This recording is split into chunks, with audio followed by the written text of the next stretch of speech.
ఆకలిని తీర్చడమే కాదు, సరిపోయిన ఆహార ఉత్పత్తి నుంచి ఈనాడు ఇతర దేశాలకు ఆహార ధాన్యాలను ఎగుమతి చేయగలిగినంత స్థాయికి భారతదేశం చేరింది అనంటే ఆనాడు మొట్టమొదటి ప్రధానమంత్రి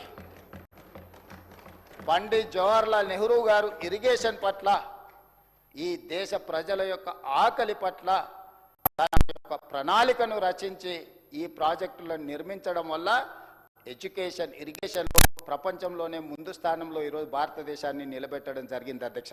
అదేవిధంగా అధ్యక్ష, శ్రీమతి ఇందిరాగాంధీ గారి హయాంలో బలమైన ముద్ర వేసిన ఇందిరాగాంధీ గారు ప్రధానమంత్రిగా బ్యాంకుల కాకుండా పేదవాడికి బ్యాంకింగ్ వ్యవస్థను అందుబాటులోకి తీసుకొచ్చింది ఇందిరాగాంధీ గారు.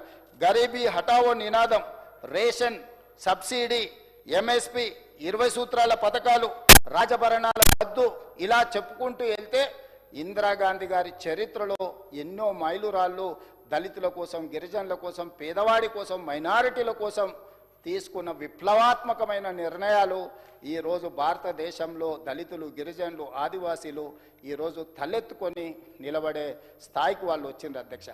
భూమే ఆత్మగౌరవం, సొంత ఇల్లే మన కుటుంబం యొక్క గుర్తింపు.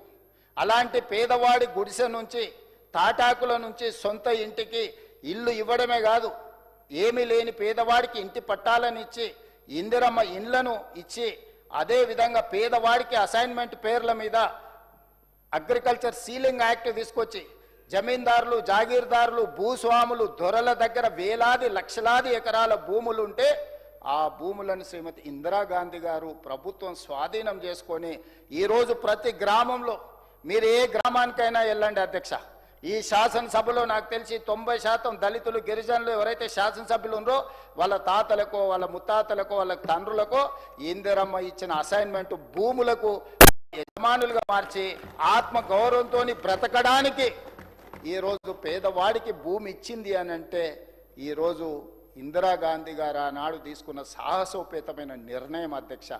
మొదటి తరం నెహ్రూ, ఇందిరాగాంధీ గారి దేశానికి అందించిన సేవలు 40 సంవత్సరాలు, 1950 నుంచి 1990 వరకు 40 సంవత్సరాలు దాదాపుగా వీళ్ళు తీసుకున్న నిర్ణయాలు ఎన్నో రకాలుగా ఈ దేశంలో ఉండే పేదలను ప్రభావితం చేసింది. నిరుద్యోగ యువకులను, విద్యార్థులను ప్రభావితం చేయడంతో 1990 వరకు ఈ దేశం ఒక బలమైన ఆర్థిక వ్యవస్థగా నిలబడ్డది అధ్యక్ష. 1990 తర్వాత ప్రపంచంతో పోటీ పెరిగింది, ప్రపంచంతో పోటీ పడాల్సిన పరిస్థితి వచ్చింది, ఎన్నో సవాళ్ళను ఎదుర్కొనే పరిస్థితి, దేశం ఆర్థికంగా చితికిపోయింది. దేశ ఆర్థిక వ్యవస్థను పరిశీలించినప్పుడు భాండాగారంలో నిధులు లేవు, దేశం దివాలా అంచులోకి వెళ్ళిపోయింది. అప్పుడు తెలంగాణ బిడ్డ, అతని శాసనసభ నియోజకవర్గం నుంచి మా మిత్రులు శ్రీధర్ బాబు గారు ఎక్కడి నుంచి అయితే శాసనసభ్యుడిగా ప్రాతినిధ్యం వహిస్తుండో ఆ శాసనసభకు ప్రాతినిధ్యం వహించిన ఒకనాడు నరసింహారావు గారు తెలంగాణ బిడ్డ 1991లో ప్రధానమంత్రిగా బాధ్యతలు చేపట్టి ఈ ఆర్థిక వ్యవస్థను, దేశంలో ఉన్న క్లోజ్డ్ ఎకానమీని ప్రపంచంతో పోటీ పడే విధంగా తీర్చిదిద్దాలి అని అంటే సరళీకృత విధానాలను తీసుకురావాలి. సరళీకృత విధానాలు అంటే liberalisation, privatisation, globalisation, foreign investment, direct investment దేశంలోకి ప్రవేశపెట్టి ఈ దేశంలో, ప్రపంచంలో ప్రఖ్యాతిగాంచిన పలు సంస్థలను ఆహ్వానించి పెట్టుబడులు పెట్టడానికే కాకుండా ఈ దేశంను తీర్చిదిద్దిండ్రు. మొదటి తరంలో నెహ్రూ, ఇందిరాగాంధీ గారు ఏ విధంగా అయితే ఒక గొప్ప పరిపాలనకు పునాదులు వేసిండ్రో, రెండవ తరంలో పివి నరసింహారావు గారు, మన్మోహన్ సింగ్ గారు తీసుకొచ్చిన సరళీకృత విధానాలు ఈ దేశాన్ని ప్రపంచంతో పోటీ పడే విధంగా బలమైన ఆర్థిక వ్యవస్థగా తీర్చిదిద్దింది అధ్యక్ష. ఒక గొప్ప విజన్, ఒక గొప్ప పాలసీ పెరాలసిస్ లేకుండా ప్రపంచంలో ఉండే గొప్ప గొప్ప సంస్థలకు నమ్మకం, విశ్వాసం కల్పించి వాళ్ళ పెట్టుబడులకు రక్షణ ఇవ్వడమే కాకుండా పెట్టుబడులకు లాభదాయకమైన ప్రాంతంగా రక్షణ ఉంది దేశంలో అని చెప్పి గొప్ప నమ్మకం, విశ్వాసం కల్పించి ఆనాడు వారు 1990 నుంచి 2020 వరకు 30 సంవత్సరాలు పివి నరసింహారావు గారు, మన్మోహన్ సింగ్ గారు తీసుకొచ్చిన విధానాలు ఈరోజు ప్రపంచ దేశాలతో మనం పోటీ పడే పరిస్థితికి వచ్చినాం అధ్యక్ష. ఈనాడు సర్వీస్ సెక్టర్, ఫస్ట్ ఫేజ్లో ఎడ్యుకేషన్ అండ్ ఇరిగేషన్లో రాణించినాం. రెండో తరలం సరళీకృత విధానాలతో ప్రధానమంత్రి పివి నరసింహారావు గారు, మన్మోహన్ సింగ్ గారు తీసుకున్న నిర్ణయాలతోని సర్వీస్ సెక్టర్లో ప్రపంచంలోనే గొప్పగా రాణించినాం. ఈరోజు సత్య నాదెన్లనో, శంతను నారాయణో, ప్రేమ్జీ వచ్చవో, వరల్డ్ బ్యాంక్ చైర్పర్సన్ అజయ్ బంగాతో సహా, లేకపోతే సుందర్ పిచాయ్ కానీ ఇట్లాంటి వాళ్ళు ఈరోజు పెద్ద పెద్ద కంపెనీలకు సీఈఓలు అయినారని గొప్పగా చెప్పుకుంటున్నాం అధ్యక్ష. ఈరోజు ప్రపంచంలో రాణించిన దిగ్గజ కంపెనీలకు వేలాది కోట్ల రూపాయలతోని ఈరోజు ఉద్యోగాలు చేస్తున్న వాళ్ళు మన దేశ ప్రజలు, మన రాష్ట్రంలో చదువుకున్న వాళ్ళు. శంతను నారాయణ్, సత్య నాదెల్లా, అజయ్ బంగా, ప్రేమ్జీ వత్సవ్ హైదరాబాద్ పబ్లిక్ స్కూల్లో హైదరాబాద్లో చదువుకున్న విద్యార్థులు అధ్యక్ష. ఇట్లాంటి వాళ్ళు ప్రపంచ కంపెనీలకు ఈరోజు సీఈఓలుగా మారినారు. ఈరోజు ప్రపంచ కంపెనీలను మనం సిలికాన్ వ్యాలీకి వెళ్తే ఈరోజు తెలుగు వాళ్ళు ఏ కంపెనీలో చూసినా, ఎక్కడ చూసినా మన వాళ్ళు రాణించడానికి ప్రధానమైన కారణం పివి నరసింహారావు గారు, మన్మోహన్ సింగ్ గారు తీసుకొచ్చిన సరళీకృత విధానాలు. రాజీవ్ గాంధీ గారు మన దేశానికి ఇచ్చిన కంప్యూటరే మన భవిష్యత్తును మార్చింది. ఆనాడు పివి నరసింహారావు గారు, నేదురుమల్లి జనార్దన్ రెడ్డి గారు మొట్టమొదటిసారి హైటెక్ సిటీకి పునాది రాయి వేసిండ్రు. దాని కొనసాగింపుగా చంద్రబాబు నాయుడు, అటల్ బిహారీ వాజ్పేయి గారు దాన్ని పూర్తి చేసిండ్రు.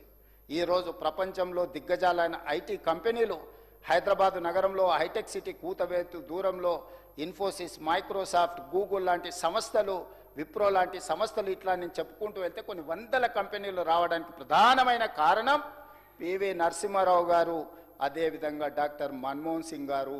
వాళ్ళు తెచ్చిన సరళీకృత విధానాలు ఈరోజు ప్రపంచ కంపెనీలకు మనం సీఈఓలుగా మారిన. అధ్యక్ష, ఇది గొప్ప విజయమే, కానీ ఇది సరిపోదు. మనం ప్రపంచ కంపెనీలను మనం సృష్టించలేదు. గూగుల్ మనం సృష్టించలే, మైక్రోసాఫ్ట్ మనం సృష్టించలే, అడోబ్ మనం సృష్టించలే, యాపిల్ మనం సృష్టించలే. ఇట్లా చెప్పుకుంటూ వెళ్తే ఈ కంపెనీలను కనిపెట్టింది మనం కాదు, ఈ కంపెనీల యజమానులు మనం కాదు. ఆ కంపెనీలకు మనం సేవలు అందిస్తున్నాం. ఆ సేవలు అందించడానికి మనకు మేధా సంపత్తి ఉంది. కానీ ఈరోజు ఒక సునామీ రాబోతుంది. ఆ సునామీ పేరే ఏఐ, ఆర్టిఫిషియల్ ఇంటెలిజెన్స్. ఈ ఆర్టిఫిషియల్ ఇంటెలిజెన్స్ ఏఐ ద్వారా ఈరోజు ప్రపంచంలో లక్షలాది కోట్లాది ఉద్యోగాలు పోయి ఈరోజు ప్రపంచంలో తీవ్రమైన నిరుద్యోగ సమస్య రాబోతుంది అని మనం చర్చ చేసుకుంటున్నాం అధ్యక్ష. మేధావులంతా నిన్నగాక మొన్న ఈ దేశ ప్రధానమంత్రి నరేంద్ర మోడీ గారు ఢిల్లీలో AI summit, global summit organise చేశారు. ప్రపంచ మేధావులందరూ అక్కడికి వచ్చారు. అక్కడ ప్రధానంగా జరిగిన చర్చలో తెలంగాణ రాష్ట్ర ముఖ్యమంత్రిగా నేను కూడా అక్కడికి వెళ్ళడం జరిగింది. ఈరోజు ఈ పరిస్థితుల్లో మనం ప్రణాళికలు చేసుకోవాల్సిన అవసరం ఉందా లేదా?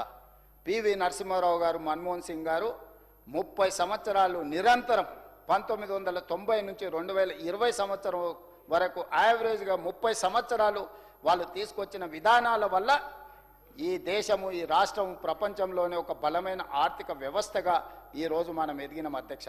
కానీ ఈరోజు మనం ఎదుర్కోబోతున్న సవాళ్ళను, ఈరోజు రాబోతున్న సునామీని ఏ విధంగా మనం ఎదుర్కోవాలి, నిలబడాలి, ఈ విపత్కర సమయంలో మనం ఏ విధంగా బలమైన శక్తిగా ఎదగాలి అన్న ఆలోచననే ఈనాడు తెలంగాణ రాష్ట్ర ప్రభుత్వం గవర్నర్ ప్రసంగం ద్వారా ఒక విజన్ డాక్యుమెంట్ను, ఒక పాలసీని ఈరోజు ఈ సభలో ప్రవేశపెట్టిన అధ్యక్ష.